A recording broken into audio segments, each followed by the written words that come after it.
ನಮಸ್ಕಾರ ಸ್ನೇಹಿತರೆ, welcome back to my YouTube channel. ಬನ್ನಿ ಇವತ್ತಿನ ನಂದಗೋಕುಲ ಸಂಚಿಕೆಯಲ್ಲಿ ಏನೇನಾಗುತ್ತೆ ಅಂತ ನೋಡ್ಕೊಂಬರೋಣ.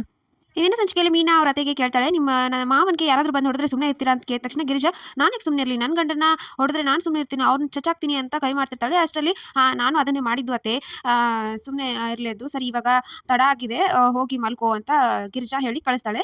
ಸರಿ ಆಯಿತು ಅಂತ ಮೀನಾ ಕೂಡ ಹೋಗ್ತಾಳೆ. ಆಮೇಲೆ ಗಿರಿಜಾ ರೂಮ್ ಕಡೆ ಹೋಗಬೇಕಾದ್ರೆ ಸಡನ್ ಆಗಿ ಅಮ್ಮು ಹಾಕಿ ವಲ್ಲಭ ಇಬ್ರು ಜಗಳ ಆಡೋದು ಕೇಳಿಸುತ್ತೆ. ಅಪ್ಪ ಇವ್ರದ್ದೇನು ಸ್ಟಾರ್ಟ್ ಆಯ್ತು, ಇಲ್ಲೊಂದು ಜಗಳ ಮುಗಿಯೋಷ್ಟರಲ್ಲಿ ಇಲ್ಲೊಂದು ಸ್ಟಾರ್ಟ್ ಆಯ್ತಾ, ಏನು ಮಾಡ್ತಾ ಇದ್ದಾರೆ, ಇದನ್ನ ಏನಾದರೂ ನಮ್ಮ ಮನೆಯವ್ರು ಕಳಿಸ್ಕೊಂಡ್ರೆ ಅಷ್ಟೇ ಅಂತ ಬಾಗಿಲು ತಟ್ಟಿ ಒಳಗೆ ಹೋಗ್ತಾಳೆ. ಅಷ್ಟರಲ್ಲಿ ವಲ್ಲಭ ಸಿಟ್ಟಿಂದ ಹೊರಗೆ ಹೋಗ್ತಾನೆ. ಆಮೇಲೆ ಅಮ್ಮು ಹತ್ರ ಬಂದು ಕೇಳ್ತಾಳೆ, ಏನಾಯ್ತು, ಯಾಕೆ ಏನು ಜಗಳ ಆಡ್ತಾ ಇದ್ದೀರಾ ಅಂತ. ಎಲ್ಲ ನಿಮ್ಮಿಂದಾನೆ ಅತ್ತೆ, ನಾನು ಸಾಯೋಕೆ ಹೋಗ್ಬೇಕಾದ್ರೆ ಸತ್ತೋಗ್ಬಿಡ್ತಿದ್ದೆ, ಏನು ಭಾಳ ಅಂದರೆ ನಮ್ಮ ಅಪ್ಪ ಬರ್ತಿದ್ದೆ, ನಮ್ಮ ಅಪ್ಪ ಬಂದೆ ನಮ್ಮ ಅಪ್ಪನೇ ಸಾಯಿಸ್ತಿದ್ದ, ಯಾವ್ದೋ ಜೊತೆ ಓಡೋಗಿದ್ದಾನೆ, ಇವಳು ಹೇಗೆ ಏನು ಅಂತ ಜನ ನಾಲ್ಕು ಮಾತಾಡ್ತಿದ್ರು, ನಮ್ಮ ಅಪ್ಪ ಸಾಯಿಸ್ತಿದ್ದ, ನಮ್ಮ ಅಪ್ಪನಿಂದಾನೆ ಅಲ್ವಾ ಸಾಯ್ತಿದ್ದೆ, ಇವಾಗ ನನಗೆ ಇರೋಕ್ಕೂ ಆಗದೆ ಬದುಕೋಕ್ಕೂ ಆಗದೆ ಸಾಯೋಕ್ಕೂ ಆಗದೆ ಅನುಭವಿಸ್ತಾ ಇದ್ದೀನಿ, ನನಗೆ ಎಲ್ಲನೂ ಏನು ಮಾಡಬೇಕು ಅಂತ ಗೊತ್ತಾಗ್ತಾ ಇಲ್ಲ, ಇದೆಲ್ಲ ಆಗಿರೋದು ನಿಮ್ಮಿಂದ ಅಂತ ಜೋರಾಗಿ ಬಾಯ್ ಮಾಡ್ಬಿಡ್ತಾಳೆ. ಅದಕ್ಕೆ ಗಿರಿಜಾ ತುಂಬ ಬೇಜಾರಾಗ್ಬಿಡ್ತಾಳೆ. ಈತ ಮೀನಾ ರೂಮ್ಗೆ ಬಂದು ಕೇಶವ ಆಗಿದ್ದೆಲ್ಲ ಆಗೋಯ್ತು ಬಿಟ್ಬಿಡು ಅಂತ ಹೇಳ್ತಾಳೆ. ಏನಾಗಿದ್ದಾಯ್ತು ಅಂತ ಇನ್ನಷ್ಟು ಜೋರ್ ಮಾಡಿ ಬಾಯ್ ಮಾಡ್ತಾನೆ. ಅದಕ್ಕೆ ಮೀನಾನು ಸುಮ್ಮನೆ ಮಲ್ಕೊಂಡ್ಬಿಡ್ತಾಳೆ. ಆಮೇಲೆ ಕೇಶವ ಹೇಳ್ತಾನೆ, ನೀನು ಇನ್ನೊಂದ್ಸರಿ ನಮ್ಮ ಮನೆಯವ್ರ ಬಗ್ಗೆ ಏನಾದರೂ ತಲೆ ಹಾಕಿದ್ರೆ ಅಷ್ಟೇ, ಇನ್ಮೇಲೆ ಹೊರಗಡೆ ಅಂತ ಹೊರಗಡೆ ಕೈ ತೋರಿಸಿ ಸುಮ್ಮನೆ ಬಿಡ್ತಾನೆ. ಮಾರನೇ ದಿನ ಬೆಳಗ್ಗೆ ಅಮ್ಮು ಹೊರಗಡೆ ಬರ್ತಾಳೆ. ಗಿರಿಜಾ ರಂಗೋಲಿ ಹಾಕ್ತಿರ್ತಾಳೆ.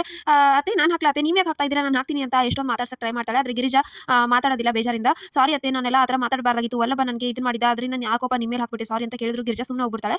ಆಮೇಲೆ ಈತ ಮೀನಾ ಕೂಡ ಆಫೀಸಲ್ಲಿ ಬಂದಿರ್ತಾಳೆ, ಬೇಜಾರಿಂದ ಕೂತಿರ್ತಾಳೆ. ಈಗ ಕೇಶವ ಕಾಲ್ ಮಾಡಿಬಿಡ್ಲಾ ಒಂದ್ಸರಿ ಅಂತ ಎಲ್ಲ ನೋಡ್ತಾಳೆ, ಆದರೂ ಬೇಡ ಅಂತ, ಕೇಶವ ನೀನು ಮಾಡಿರೋದು ಇದು ಕಣೋ ಅಂತೆಲ್ಲ ಅನ್ಕೋತ ಕೂತಿರ್ತಾಳೆ. ಅಷ್ಟರಲ್ಲಿ ಅವರು ಆಫೀಸಲ್ಲಿರೋ ಕಾಲಿಗೆ ಬಂದು ಮೀನಾ ಅಂತ ಮಾತಾಡ್ಸಕ್ಕೆ ಬರ್ತಾಳೆ. ಅವ್ರ ಮನೆಗೆ ಹೆಣ್ಣು ನೋಡಕ್ಕೆ ಹೋಗಿರ್ತಾರಲ್ಲ ಅವರು. ಅಷ್ಟರಲ್ಲಿ ಮೀನಾ ಬೇಜಾರಿಂದ ಎದ್ದೋಗ್ಬಿಡ್ತಾಳೆ.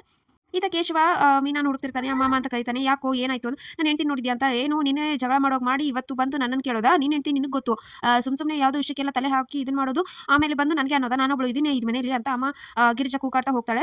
ಆಮೇಲೆ ಈತ ಅವರನ್ನು ವರ್ಕ್ ಮಾಡ್ತಿರ್ತಾನೆ. ಏನೋ ಅಣ್ಣ ಇದು ಆಫೀಸಲ್ಲಿ ವರ್ಕ್ ಮಾಡ್ತೀಯ, ಇಲ್ಲೂ ವರ್ಕ್ ಮಾಡ್ತಿದ್ಯಾ, ಎಷ್ಟು ಅಂತ ಮಾಡ್ತೀಯಾ ಬಿಡು ಅಂತ. ಅದಕ್ಕೆ ಅಷ್ಟರಲ್ಲಿ ಅವ್ರ ಮಾಮ ಬಂದು ಹೇಳ್ತಾನೆ, ನಾ ಇದಕ್ಕೆ ನಾನು ಹೀಗೆ ಅಂದೆ ಕಣೋ, ಆದರೆ ಇವ್ನು ಹೇಳ್ದ, ನಾವೇನು ಕೆಲಸ ಮಾಡ್ತೀವಿ, ನಮ್ಮ ಮನೆ ಹೆಣ್ಮಕ್ಳು ತುಂಬ ಕೆಲಸ ಮಾಡ್ತಾರೆ, ಆಫೀಸಲ್ಲೂ ಮಾಡೋದು ಮನೆಯಲ್ಲೂ ಮಾಡೋದು, ಹಾಗೆ ಗಂಡನ ಸೇವೆ ಮಾಡೋದು, ಬೆಳಗ್ಗೆಯಿಂದ ಹಿಡಿದು ಸಾಯಂಕಾಲವರೆಗೂ ಪಾತ್ರೆ ತೊಳೆದು ಎಲ್ಲ ಕೆಲಸ ಅವ್ರು ಮಾಡ್ತಾರೆ, ಅವ್ರಿಗೆ ಏನು ಇಷ್ಟ ಅಂತ ನಾವು ಅರ್ಥ ಮಾಡ್ಕೊಳ್ಳೋದಿಲ್ಲ ಅಂತ ಎಲ್ಲ ಮಾತಾಡ್ತಿರ್ತಾನೆ. ಅಷ್ಟಕ್ಕೆ ಕೇಶವನ್ಗೆ ಗೊತ್ತಾಗುತ್ತೆ, ನೀವು ಏನು ಹೇಳಕ್ ಬರ್ತಾ ಇದ್ದೀರಾ ಅನ್ನೋದು ನಂಗೆ ಗೊತ್ತಾಯ್ತು, ಸರಿ ಸಾಕು ಬಿಡಿ ಮಾವ ಅಂತ, ನನಗೆ ಕೆಲಸ ಇದೆ ಬಿಡಿ ಅಂತ ಕೇಶವ ಅಲ್ಲಿಂದ ಹೊರಟೋಗ್ತಾನೆ. ಆಮೇಲೆ ಈತ ವಲ್ಲಭ ಅಮ್ಮನ ಡ್ರಾಪ್ ಮಾಡ್ತಾನೆ.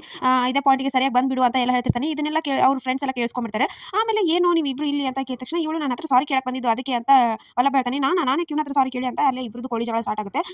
ಸ್ಟಾರ್ಟ್ ಆಗಿ ಅಲ್ಲಿಂದ ಅವ್ರು ಸುಮ್ಮನೆ ಎಸ್ಕೇಪ್ ಆಗಿಬಿಡ್ತಾರೆ. ಆಮೇಲೆ ಈತ ಕೇಶವ ಅಂಗಡಿ ಬಂದಿರ್ತಾರೆ. ಅಂಗಡಿ ಬಂದ ತಕ್ಷಣ ಒಂದು ಯಾವುದೋ ಸಡನ್ ಕಾಲ್ ಬರುತ್ತೆ. ಮೈನಾನೇ ಕಾಲ್ ಮಾಡಿದ ಅಂತ ಹಲೋ ಅಂತಾನೆ. ಅಷ್ಟರಲ್ಲಿ ಯಾವುದೋ ಬ್ಯಾಂಕ್ನವ್ರದ್ದಾಗುತ್ತೆ. ಕೋಪದಿಂದ ಇಡಿ ಅಂತ ಹೇಳ್ತಾನೆ. ಸೊ ತುಂಬ ಬೇಜಾರಲ್ಲಿ ನಿಂತಿರ್ತಾನೆ ಕೇಶವ. ಸೊ ಇಷ್ಟಿತ್ತು ಇವತ್ತಿನ ಸಂಚಿಕೆ. ಸೊ ವಿಡಿಯೋ ಇಷ್ಟ ಆಗ್ತದೆ ಲೈಕ್ ಮಾಡಿದ್ರೆ ಮರಿಬೇಡಿ. C in the next vlog.